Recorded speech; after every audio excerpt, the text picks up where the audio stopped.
Hello प्यारे बच्चों, आशा करती हूँ कि आप सब अच्छे होंगे और आपकी पढ़ाई भी बहुत अच्छे से चल रही होगी। आज मैं आपको कक्षा 7 का इकाई 8 जिस पाठ का नाम है व्यंजकों का गुणनफल एवं सर्वसम्मिकाओं के बारे में सामान्य नियम पढ़ाऊंगी, जिससे आप जो है उस अभ्यास को अच्छे से कर सकें। और इसके बाद मैं एक वीडियो अभ्यास का भी आपको दूंगी। देखो, जैसे गुणा करने के चिन्हों का उपयोग कैसे करेंगे। जब हम व्यंजकों का गुणनफल करेंगे तो हमें चिन्हों का ध्यान रखना उसमें बहुत ज़्यादा आवश्यक है, तभी हमारे गुणनफल सही होएगा। जैसे अगर हम समान चिन्हों की गुणा करेंगे तो हमेशा चिन्ह धनात्मक आएगा, यानी कि प्लस का आएगा। ऐसे ही माइनस की माइनस में गुणा करेंगे, दोनों समान चिन्ह हुए तो इनके भी गुणनफल हमेशा धनात्मक आएगा। जैसे हम इसका उदाहरण ले लें, एक्स गुना एक्स। जहाँ x के पीछे कोई चिन्ह नहीं होगा या किसी भी चर या अचर के पीछे कोई चिन्ह नहीं होगा बेटा, हमेशा वहाँ प्लस का चिन्ह माना जाता है। और जिसकी कोई घात नहीं होती उसकी घात हमेशा 1 मानी जाती है। जैसे प्लस x की गुणा प्लस के x में करेंगे तो क्या आएगा, यहाँ पे प्लस की चिन्ह की प्लस के चिन्ह में इसका भी चिन्ह प्लस का ही माना जाएगा बेटा।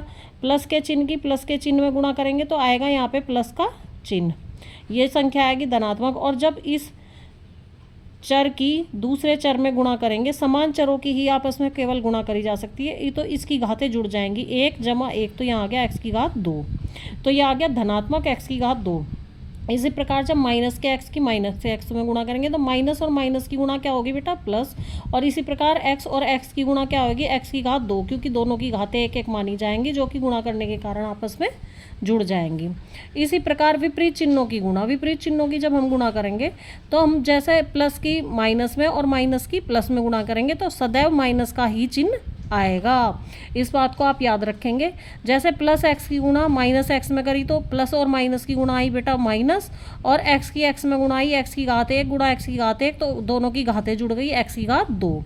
इसी प्रकार यदि पहला माइनस का हो, माइनस एक्स गुणा प्लस के एक्स, माइनस और प्लस की गुणा करके बेटा क्या आएगा, माइनस प्लस की गुणा आएगी माइनस, और एक्स की एक्स में गुणा करके आएगी एक्स की घात 2। व्यंजकों की गुणा में कुछ अन्य ध्यान रखने वाली बातें। अचर की गुणा सदैव अचर में ही होगी।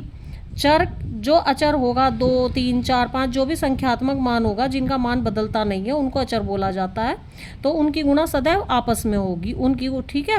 और चर की गुणा समान चर में होगी।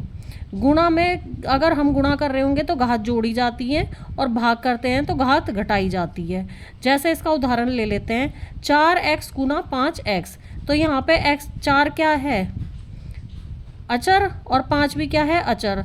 तो 4 और 5 की आपस में गुना होएगी, 4 पंजे 20, और x की x में गुना होएगी, जैसे बताया था x की इसकी घात जिसकी कोई घात नहीं होती मानी जाती है 1 और 1, तो यहाँ x गुना x आ गया, x की घात 1 जमा 1 यानी कि x की घात 2। इसी प्रकार ये नीचे देखिए अगला उदाहरण, 4x गुना 2y गुना 3x गुना 6y। इसमें आपने बच्चों देखो अचर कौन कौन से हैं, 4, 2, 3 और 6।